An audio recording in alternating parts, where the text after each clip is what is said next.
الحمد لله. ينبغي علينا أن نتعلم كيفية صلاة النبي صلى الله عليه وسلم من أجل صلاتنا يكون مقبولة عند الله. كم من المسلمين لا يعرفون الصلاة، لا يعرفون الطهارة، والله المستعان. Queridos irmãos e irmãs, nós devemos abrir o peito, o coração, a alma, a mente, para aprendermos. Devemos aprender como que o profeta rezava. Eu sou muçulmano, então eu devo praticar e saber como que o muçulmano deve rezar, como que ele deve se purificar. Quantos muçulmanos no mundo não sabem rezar, não sabem se prostrar, não sabem fazer a purificação? Vamos refletir. A oração é um dos principais pilares da religião, é a base da religião. O profeta Muhammad sallallahu alaihi wasallam falou que a reza, a salat, é igual. A gente tem que comparar um corpo sem cabeça. Um corpo que não há cabeça, não há como ter vida. Mesma coisa a reza, é a cabeça do Islã. Devemos colocar em prática esse ponto alto da religião. Por isso que o profeta Muhammad sallallahu alaihi wasallam disse para os seus companheiros, radiyallahu anhum jami'an, falou assim: Sallu kama ra'aytumuni usalli. Fil Bukhari. Rezem como vocês me viram rezar. Os companheiros viram ele rezar. E os companheiros passaram para nós como o profeta rezou. Rezam como vocês me viram rezar. E a principal coisa da reza é a purificação. Porque o profeta falou, sallallahu alaihi wasallam, la taqbalu salat bi ghairi tahur. Não há como a reza ser aceita se você não se purificar corretamente, se você não ter a purificação correta. Eu devo me limpar, me purificar o meu corpo, a minha roupa, o lugar onde eu vou rezar, para depois purificar a minha alma com a reza.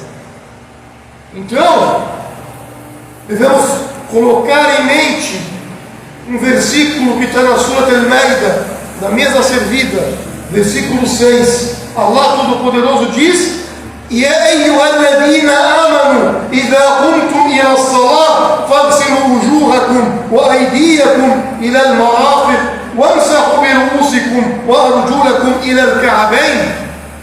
Deus falou assim: ó fiéis, ó vós que creem, muçulmanos que querem rezar, ó fiéis, se vocês desejam praticar uma reza, então vocês devem lavar vossos rostos. Lavar o rosto significa que o nariz e a boca, os olhos, pertencem ao rosto. Vocês devem lavar vossos rostos. E falou: e vossas mãos até os cotovelos, a mão toda. Depois ele falou: e passar vossas mãos sobre vossas cabeças. Cabeça, orelha está dentro da cabeça, faz parte da cabeça. Depois ele falou: e lavar vossos pés até vossos calcanhares e tornozelos. Está escrito no Alcorão isso. Mas para entendermos melhor, o profeta fez a ablução junto com seus companheiros. Os seus companheiros, depois da morte dele, faziam questão de fazer a ablução na frente dos outros, para ensinar como que é esse versículo, como é feita a ablução corretamente. Uma vez o Uthman bin Affan estava fazendo a ablução junto com o seu companheiro, e o seu companheiro estava jogando água para ele. Naquele momento o Uthman bin Affan radiyallahu ta'ala anhu falou esse versículo que eu disse agora há pouco. Falou: lavar o rosto primeiramente quando você quer fazer a ablução. O profeta nos ensinou: diga Bismillah, diga em nome de Deus. Significa Asta'inu billah, significa eu estou pedindo ajuda para Deus fazer eu completar essa ablução da melhor maneira. Eu estou pedindo bênção e dádivas nessa ablução. Fala Bismillah em nome de Deus para todas as coisas. Depois, lave as mãos entre os dedos e os punhos 3 vezes. No versículo não fala isso, mas isso é algo que o profeta nos recomendou, porque eles tinham mania de pegar a vasilha e pegar o balde e pegar a vasilha dentro da água. Então lave a mão antes de colocar a mão no balde. Depois o profeta nos ensinou, o Osman falou, pegava água, um punhado de água assim e levava à sua boca e fazia o bochecho. Fazia isso por 3 vezes, depois pegava o punhado e levava ao nariz, aspirando a água e inspirava com a esquerda. Tem outro relato que fala que o profeta pegava um punhado de água, com esse mesmo punhado, ele colocava na boca, bochechava um pouco e jogava. Com o mesmo punhado, ele colocava no nariz e tirava, economizando a água. Depois, ele pegava, depois que fazia isso por 3 vezes, ele pegava o punhado com as 2 mãos e lavava o seu rosto todo. E sua barba fosse longa, ele esfregava os dedos entre as barbas, para a água penetrar dentro da pele. A maneira correta. Depois do Osman disse que lavou as mãos e pegou, quando fala as mãos até os cotovelos, significa lavar as mãos desde o dedo médio, passando o seu cotovelo, toda a sua mão, jogar água e esfregar 3 vezes, e fazer isso na esquerda, a mesma coisa. Depois ele falou, quando diz, o homem se arrubiru-úsico, passar a mão sobre vossas cabeças, significa passar as 2 mãos molhadas no começo onde nasce o cabelo até a nuca e voltar. Depois aproveitar e colocar os 2 dedos indicadores dentro do ouvido e os polegares por fora. Ir e voltar uma vez. Depois ele ensinou, quando falar o arjulakum ila al-ka'bayn, significa pegar o seu pé e lavar entre os dedos com o dedo pequeno da sua mão, passar entre os dedos do seu pé, lavando todo o seu pé e os seus calcanhares, fazendo com que a água atinja todos os pés. E isso faz no direito 3 vezes e no esquerdo 3 vezes.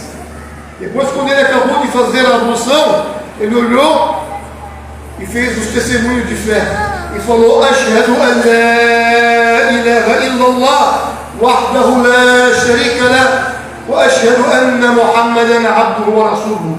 Eu testemunho que não há divindade digna de adoração, exceto ele, Deus o único, aquele que não possui sócios nem parceiros. O testemunho que Muhammad é seu servo e mensageiro. Depois ele falou e suplicou a Deus, e falando: Allahumma ja'alni min at-tawwabina wa ja'alni min al-mutatahhirina. Ó Deus, faça eu estar entre os arrependidos e faça eu estar entre os purificados. O profeta Muhammad sallallahu alaihi wasallam disse: quem falar e fazer isso depois da ablução, Allah Todo-Poderoso abre as 8 portas do paraíso para essa pessoa e ele vai entrar por onde ele quiser. Allahu Akbar. Coisa simples, um presente para nós nos purificarmos, estarmos limpos. O profeta também nos ensinou e falou: se eu usar o banheiro para realizar as minhas necessidades, o profeta nos ensinou que eu devo me limpar ou lavar as minhas partes íntimas antes de fazer a ablução, se necessário. Depois fazer a ablução e fazer essa súplica. O profeta nos ensinou também, às vezes não basta fazer uma ablução, às vezes deve tomar um banho por completo. Em qual momento, ó Rasulullah, ó mensageiro de Deus, ele nos ensinou, após o ato da relação sexual, tanto o homem quanto a mulher devem tomar um banho. Após a menstruação, a mulher deve tomar um banho. Após o pós-parto, a mulher deve tomar um banho. Tanto o homem quanto a mulher, se tiver um sonho, deve tomar um banho, um sonho erótico. Tomar um banho significa lavar todo o seu corpo, começando com a parte direita, falando Bismillah. Lava as suas mãos, lava as suas partes íntimas, lava todo o seu corpo direito e depois todo o seu corpo esquerdo. Depois você faz a ablução dentro desse banho. Vai sair com a ablução perfeita. Alguns colocam de você dar atenção para lavar a cabeça, jogando água 3 vezes para a água penetrar nos seus cabelos.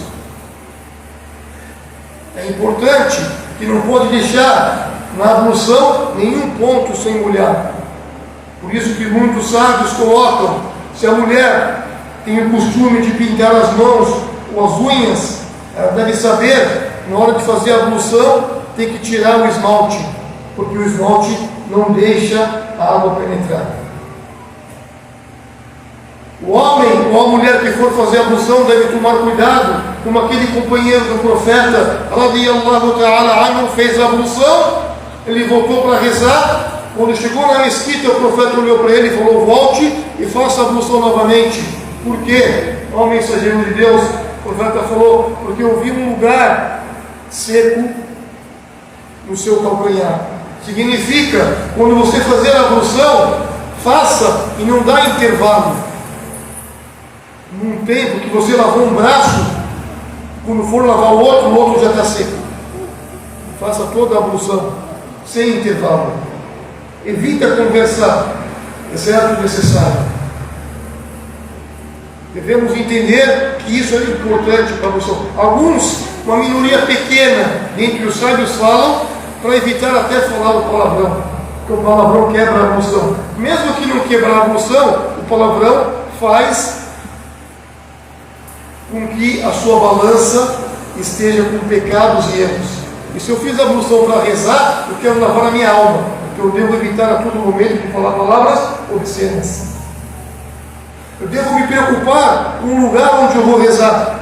Se o lugar onde eu vou rezar está limpo, não tem nejes, impureza, não tem sangue, não tem fezes de animal, e assim por diante. Devo me preocupar se a minha roupa está limpa. Só então, quando eu for rezar, os sábios falam, eu devo fazer o quê? Tawjih al-Qibla. Significa, eu devo colocar todo o meu corpo na direção da Qibla. E o que é a Qibla para nós muçulmanos? A Qibla é o templo sagrado, a primeira casa sagrada de adoração construída na terra, Al-Kaaba, que fica em Meca. Toda reza eu devo voltar o meu corpo para a Kaaba, exceto se for uma reza voluntária e eu desejar rezar dentro do meu carro, sentado, eu posso rezar. Caso contrário, eu devo rezar voltado para a Qibla. Agora, se eu não tiver condição de voltar o meu corpo por alguma impossibilidade, isso é uma outra coisa. Caso contrário, eu devo ficar em pé e rezar na posição da Qibla. Se eu não posso rezar em pé, eu devo ficar sentado em posição da Qibla, ou deitado na posição da Qibla. Se não conseguir, eu devo rezar mesmo assim. A Qibla é importante e obrigatória em todas as rezas obrigatórias. O profeta, quando ia rezar voluntário em cima da sua camela, ele primeiro colocava a camela na Qibla. Ele falava Allahu Akbar, depois deixava e rezava. O outro ponto que é essencial é ter a niyya, ter a intenção. A intenção, muitos muçulmanos, quando vão rezar ou fazer a ablução, eles falam: Nawaitu usalli rak'atayn al-fajr fi masjid hada. Eu intenciono rezar a oração da alvorada nessa mesquita. Não há necessidade de pronunciar e falar a sua intenção. A intenção está dentro do coração e Allah, Deus, sabe o que está no coração de cada uma das pessoas.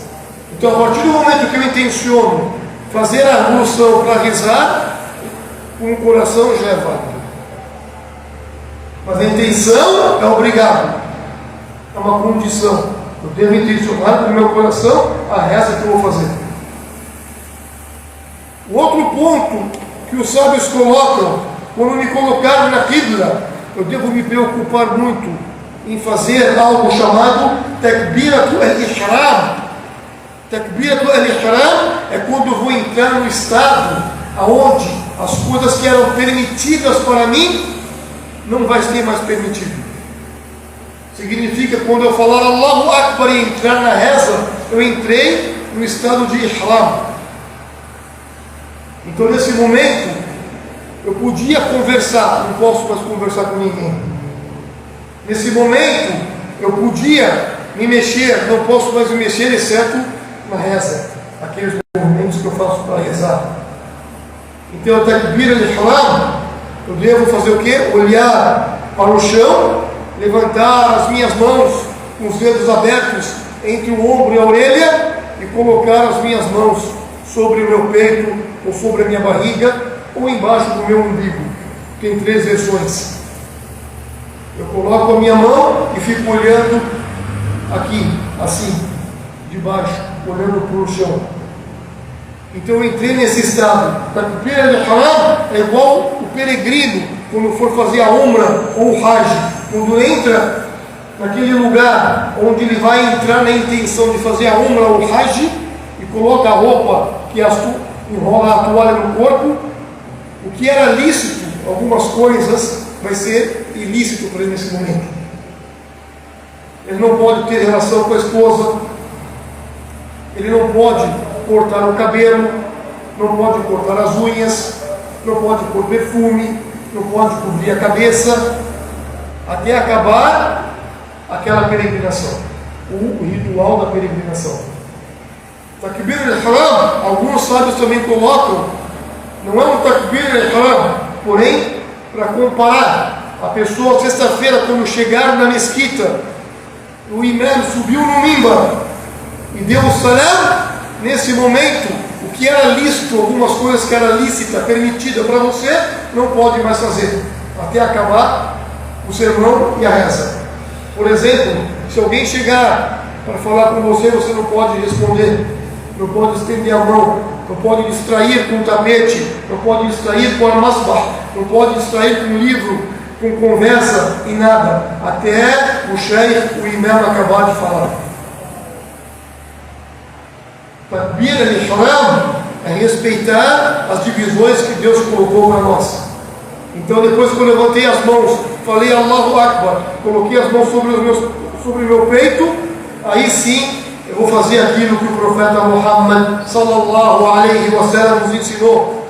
Falar Dua al-Istiftah, a súplica da abertura na reza. A súplica da abertura na reza são várias súplicas. Eu escolho uma súplica que está dentro da sunna correta e falo. Dentre elas o profeta falava bastante: Subhanaka Allahumma wa bihamdika wa tabaraka ismuka wa ta'ala jadduka wa la ilaha ghayruka.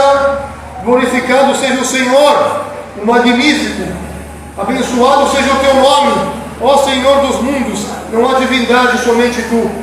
Fale isso, depois fale em voz baixa. A'udhu billahi minash shaitanir rajim.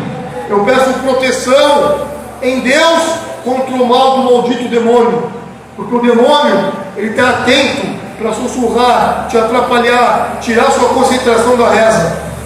Depois fala Bismillahirrahmanirrahim em voz baixa. Depois você pronuncia Surat al-Fatiha e uma outra surata. Se a reza for as rezas do Fajr, da alvorada, o Maghrib do pôr do sol, al-Isha da noite, você pronuncia al-Fatiha e a outra surata em voz alta. Se for al-Asr ou Dhuhr, a reza do meio do dia ou da tarde, eu pronuncio em voz baixa. É assim que o profeta Muhammad nos ensinou. Depois o que eu faço? Depois o profeta falou: Al-Fatiha é de extrema importância em toda a rak'ah, em todo o ciclo. O profeta falou: Sallallahu La salah liman lam yaqra bi Fatiha al-Kitab. Não há reza. A reza não é correta, não será aceita para quem não rezar, não falar al-Fatiha em toda a rak'ah. Até se eu estou rezando atrás do imam, o imam antes de falar outra surata depois da Fatiha, ele vai dar um tempo. Nesse intervalo é recomendado eu falar al-Fatiha. Se o imam não dá tempo, então eu falo rapidamente al-Fatiha, baixo. Mas a Fatiha, a maioria dos sábios coloca como um pilar da reza. Se você não colocar ela na sua reza, a sua reza não será válida. Eu devo, depois que eu acabo isso, fazer o ruku, que é me curvar, colocar as minhas mãos sobre os meus joelhos. Muitas vezes o profeta recomendou voluntariamente você levantar as mãos, da mesma maneira que você iniciou. Fala Allahu Akbar e coloque as mãos no joelho, e quando ele se curvava, as suas costas ficavam retas. Tanto que a Aisha radiyallahu ta'ala anha disse: poderíamos colocar um jarro de água nas costas do profeta que ia ficar intacto. De tão reta que está. Lógico, se você não está tendo capacidade para isso, Deus não vai sobrecarregar uma alma daquilo que ela não tem capacidade. Mas eu devo fazer o ruku da melhor maneira possível, para depois, nessa posição, falar e engrandecer a Deus. Falar Subhana Rabbil Azim por 3 ou mais vezes. Glorificado seja Deus, o grandioso. Eu devo fazer isso e falar por várias vezes: Subhanaka Allahumma bihamdika, Allahumma ighfirli. Glorificado seja Deus, o magnífico, perdoa-me. Depois eu devo levantar novamente, quando eu terminar, ficar reto novamente, levantando as minhas mãos novamente assim, falar Sami Allahu liman hamida.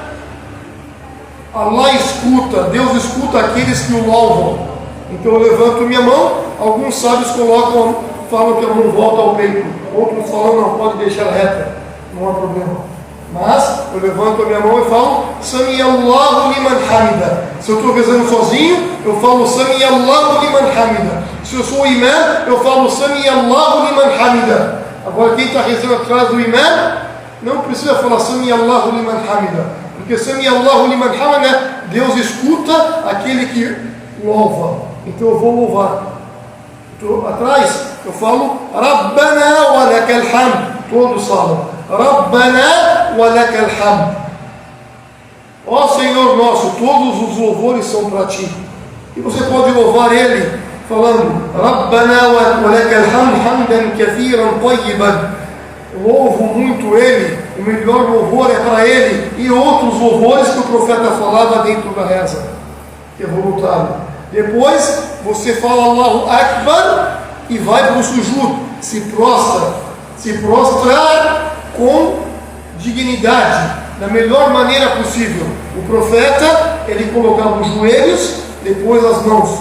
Outro relato, coloque as mãos depois do joelho, que significa qualquer uma, não interfere a ordem, desde que você faz com tranquilidade. E é importante colocar 7 partes do corpo no chão, para o seu sujud, ou para a sua prostração ser válida. As 7 partes do corpo têm que estar no chão. E o profeta falou, entre as 7 partes é a testa, e a testa inclui o nariz. A testa e o nariz têm que estar onde? No chão. Tem que as palmas da mão com os dedos fechados para a quibla, no chão. E tem que os joelhos estar no chão, não as coxas, só o joelho, os 2 joelhos. E os dedos, as pontas dos 2 dedos do pé, as pontas dos 2 pés, dos dedos dos pés, eles têm que estar também no chão. Dessa maneira o seu sujud vai estar como? Corretamente.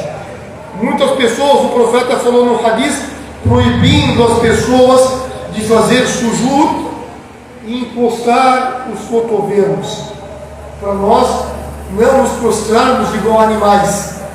Nós somos seres humanos.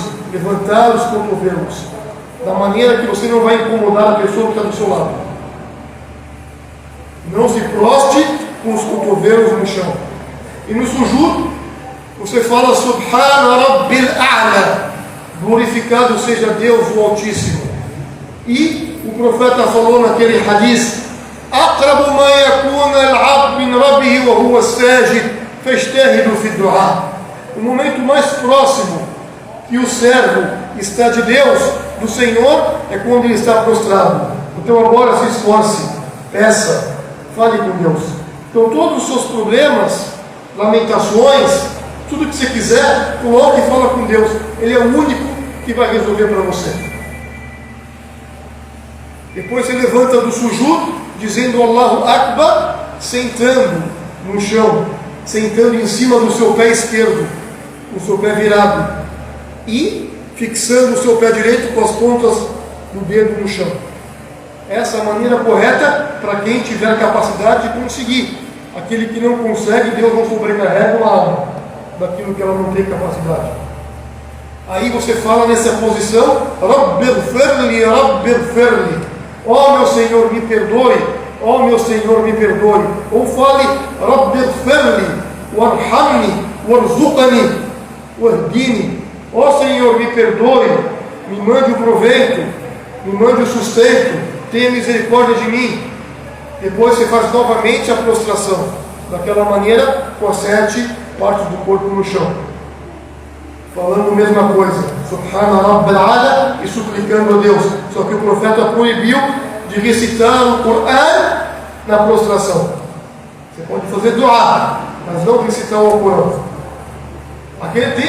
Tem aquele dua que está no Alcorão. Alguns sábios falam, tudo bem, pode falar, mas não recita o versículo todo. Só o dua. Rabbana atina fi dunya hasana wa fil akhirati hasana wa qina adhaban nar. Depois você levanta novamente no sujud, sentando naquela posição, um intervalo curto de 2, 3 segundos, e levante com cuidado, com tranquilidade, para pronunciar e realizar o segundo ciclo, a segunda raká, a segunda reflexão. Essa é a maneira que o profeta nos ensinou. E tinha o tahiyyat que ele fazia, sempre que ele rezava 2 ciclos, ele parava e fazia o tahiyyat. Se fazia 4, ele fazia o tahiyyat no meio e depois fazia o tahiyyat com Ibrahimia na última. O tahiyyat é simples. Você fala Atahiyyatu lillahi wa salawatu wa tayyibatu wa salamu alayka ayyuhan nabi wa rahmatullahi wa barakatuh. Assalamu alayna wa ala ibadillahi as-salihin. Ashhadu an la ilaha illallah wa ashhadu anna Muhammadan Rasulullah. Você está louvando e cumprimentando e agradecendo a Deus. No momento de falar Ashhadu an la ilaha illallah wa ashhadu anna Muhammadan Rasulullah, tem várias formas que o profeta nos ensinou. Você pode ficar com as 2 mãos assim, em cima das suas coxas, e depois, quando falar Ashhadu an la ilaha illallah, fazer com a mão assim, levantando o seu dedo indicador. Ou o profeta também ficou com o indicador do começo ao final, desde o início do tahiyyat até o final de Ibrahimia, com o indicador apontando. Ou o profeta fez também com o indicador mexendo bem de leve, sem exagero como muitos fazem, só de leve, assim, do início ao fim. Qualquer uma dessas maneiras é válida. Por que ele fazia assim? Porque isso significa testemunho, unicidade a Deus único, todo-poderoso. E tem relatos e hadis corretos que o profeta falou, quando um servo levanta o dedo e pronuncia o testemunho de fé, dizendo: eu testemunho que não há divindade, exceto Deus, Ashhadu an la ilaha illallah, é o mesmo para o demônio, para o Shaitan, que apanhar com ferro. Entendeu? Não que você está batendo no demônio, mas o demônio renunciou a Deus, renegou a ordem de Deus. Você faz isso, você deixa o demônio para baixo. Compreendeu? É esse o hadith correto que o profeta falou. Fazendo assim ou deixando assim. Ou pode ser assim também, só levantar na hora do testemunho de fé. E na hora do tahiyyat, existem 2 formas. Você fala tahiyyatu lillahi wa salawatu wa tayyibatu assalamu alayka ayyuhan nabi. Significa assalamu alayka, significa o quê? Que a paz esteja contigo, ó profeta. No final do hadith, o Ibn Umar falou: nós falávamos do assalamu alayka, que a paz esteja contigo, ó profeta, quando o profeta estava vivo. Depois da sua morte, nós passamos a falar As-salamu ala nabi, que a paz esteja sobre o profeta. E esse hadith é no Bukhari e no Muslim. Então, você pode falar As-salamu alayka ayyuha nabi ou As-salamu ala nabi. E Ibrahimia também, você fala Allahumma salli ala Muhammad wa ala ali Muhammad kama sallaita ala Ibrahim wa ala ali Ibrahim innaka hamidun majid wa baraka ala Muhammad wa ala ali Muhammad kama barakta ala Ibrahim wa ala ali Ibrahim innaka hamidun majid. E tem outras formas, você pode falar Allahumma salli ala Muhammad wa ala ali Muhammad kama sallaita ala Ibrahim kama Allahumma salli ala Muhammad wa ala ali Muhammad wa ala azwaj Muhammad وعلى ذريته كما صليت على إبراهيم وعلى آل إبراهيم وعلى أزواج إبراهيم وذريته. E essas duas formas são corretas também, ou como disse o profeta Muhammad sallallahu alaihi wasallam. E depois que você acaba de falar esse Ibrahimia, na última roca, antes de encerrar a reza, antes de você olhar para a direita, virando o pescoço, falando Assalamu alaikum wa rahmatullah, antes disso, é muito recomendado fazer dua. Um dua, súplica aceita por Deus. O profeta falava nesse momento Allahumma inni a'udhu bika min adhab al-qabr wa min adhab jahannam wa min fitnati al-mahya wal-mamat wa min sharri fitnati al-masih ad-dajjal. Ele falava, ó Senhor Deus, eu peço proteção a Ti contra o castigo do túmulo. Me proteja contra o fogo do inferno. E me proteja e me preserve contra as tentações da vida e da morte. E me proteja da tentação final do anticristo ou do falso Messias. Depois você suplica a Deus a súplica que você desejar. Quando você acabar, fala Assalamu alaikum wa rahmatullahi wa barakatuh, ou Assalamu alaikum wa rahmatullah para a direita. E depois fala para a esquerda Assalamu alaikum wa rahmatullah. Essa é a maneira que o profeta falou e aquilo que ele disse no começo, que é o hadith salvo Kamara aitumuni usalli. Rezem da maneira que vocês me viram rezar. Nós não vimos ele rezar, mas os companheiros viram ele rezar e passou para nós a maneira que ele rezou. Nós não podemos rezar diferente dessa maneira. Devemos rezar como ele rezava. Ou seja, qualquer coisa que for fazer nessa vida, eu devo me esforçar, fazer um jihad verdadeiro para fazer igual ele fazia. E todo o tempo fazer istighfar, pedir o perdão para Deus. E quando eu fiz uma reza, um jejum, um hajj, uma umra, uma caridade, eu devo pedir para Deus o perdão e que Deus aceite a minha ação, que Deus aceite a minha obra. E não me auto-glorificar pelaquela ação. Eu fiz uma ação para beneficiar a mim mesmo. E que Deus coloque o benefício para todos nós. Barakallahu fikum fil Quran Karim, fastaghfiruhu innahu ghafurur rahim. Suplique e peça o perdão agora a Deus único.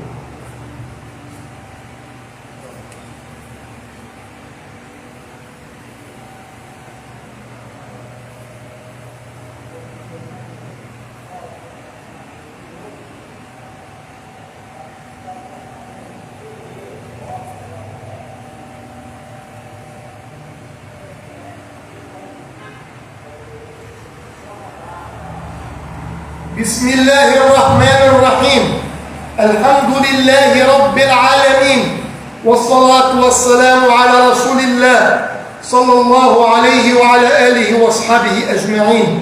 Em nome de Deus, o misericordioso, o misericordiador, e que a paz e as bênçãos de Deus estejam com o mais nobre de todas as criaturas, que é Muhammad, esteja com os mensageiros todos, esteja com os familiares de Muhammad e seus companheiros e todos aqueles que o seguem até o último dia. في الحديث نعيم المجمر قال لقيت مع أبي هريرة رضي الله عنه على ظهر المسجد فتوضأ فقال إني سمعت النبي صلى الله عليه وسلم يقول إن أمتي يدعون يوم القيامة غرا محجلين من آثار الوضوء فمن استطاع منكم أن يطيل غرته فليفعل. رواه البخاري أو كما قال صلى الله عليه وسلم. Uma vez um homem conhecido como Nuaym al-Mujmar, companheiros at-Tabi'in, ele disse: certa vez ele estava com Abu Huraira atrás da mesquita e fomos fazer a ablução. Eu fui ali jogar água para ele, ajudar ele a fazer a ablução. Significa isso que é importante um ajudar o outro, um estender a mão para o outro, principalmente as pessoas que não têm capacidade de fazer a ablução ou necessitam de ajuda. Então ele falou, naquele momento, o Abu Huraira disse assim: eu escutei o profeta Muhammad sallallahu alaihi wasallam dizer: saibam que a minha nação será conhecida, será identificada no dia do juízo final com vestígios da ablução que eles faziam, com sinais da ablução. Vai iluminar a parte onde você fazia a ablução, vai ter vestígios iluminados no dia do juízo final. Então aqueles dentre vocês que conseguirem, tiverem capacidade, façam a ablução da melhor maneira. Faliutir, prolonga, significa que se das mãos, lavar as mãos até os cotovelos, significa lavar as mãos desde o dedo médio até o cotovelo, passo para o cotovelo, deixo a água penetrar todo o meu braço, entendeu? Sem desperdiçar a água, mas ao mesmo tempo a água penetrando em todo o corpo, porque tem que fazer a ablução. Significa que essa parte vai se identificar, vai se iluminar e vai me beneficiar no dia do juízo final. Então eu devo me preocupar com isso. Significa que muitos fiéis, como nós, têm erros, e todos nós erramos e caímos no pecado. Deus é perdoador, Ele perdoa todos para quem Ele quiser, mas Ele pode castigar a pessoa conforme o pecado, se Ele desejar. E aquela pessoa, no momento do castigo, no momento do fogo, por causa da ablução, aquela parte não vai ser castigada, ou como disse Muhammad sallallahu alaihi wasallam. Devemos também lembrar, nessa sexta-feira abençoada, que é o melhor dia da semana, que é o Senhor dos dias, que é o dia a qual Deus criou Adão, o primeiro ser humano, Adão. É o dia a qual Deus introduziu Adão no paraíso. É numa sexta-feira que Deus colocou Adão na terra, descendo ele para a terra. E será numa sexta-feira, se Deus quiser, Yom al-Qiyamah, o dia do juízo final. O dia do juízo final, o dia sexta-feira é importante. Nós nos reunimos aqui com a nossa comunidade, pessoas de vários lugares reunidos em um único lugar, no juízo final. Todos se reunidos em um único lugar. Lembrar esse dia. E devemos lembrar então que Deus disse no Alcorão Sagrado, Al-Qur'an Al-Karim: كل نفس ذائقة الموت وإنما توفون أجوركم يوم القيامة فمن زحزح عن النار وأدخل الجنة فقد فاز وما الحياة الدنيا إلا متاع الغرور. Deus falou assim: toda alma, todo ser, todos irão provar a morte, todos irão morrer. E certamente no dia do juízo final iremos receber aquilo que nós praticamos nessa vida. Aquele que escapar do castigo ou do fogo do inferno será introduzido no paraíso, e essa pessoa terá o sucesso pleno, completo. E o que é, ou o que era a vida mundana, se não apenas prazeres ilusórios? Significa que eu devo me preocupar hoje, enquanto eu tenho vida, agradecer pela vida e trabalhar pela vida com boas ações. E a melhor ação é ter o monoteísmo, acreditando em Deus, praticando as 5 orações diariamente, sendo um benfeitor na terra.